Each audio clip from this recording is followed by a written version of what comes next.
今台先来看杜苏芮风台打离开，又搁有新的中度风台卡洛会影响台湾。气象局预告，一礼拜四、拜五上晚近台湾，雨水嘛袂少哦。上紧今仔暗时就会发布海上风台警报。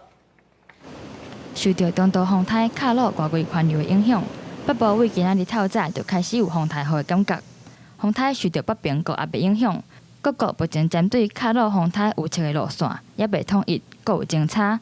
不过气象局表示，上紧伫今仔日暗时就会发布海上风台警报。我目前预估未来24小时，它还是稳定的往西北西的方向移动，经过琉球南方海面更向西移，一直到星期五清晨前后，它可能随着北方高压弱稍微减弱，才会开始有往北或往北北东方向移动的可能。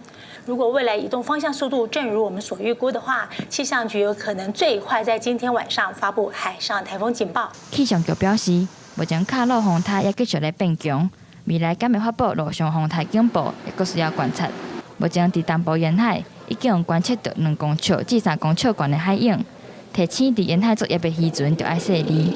星期四一直到星期五上半天是最接近我们的时候，那从星期三台风外围环流逐渐接近，一直到星期四、星期五上半天，北部、中南部地区都是属于会断续下雨的情况。尤其星期四到星期五，台风最接近我们的时候，预估北部地区、中南部山区会出现局部性的大雨。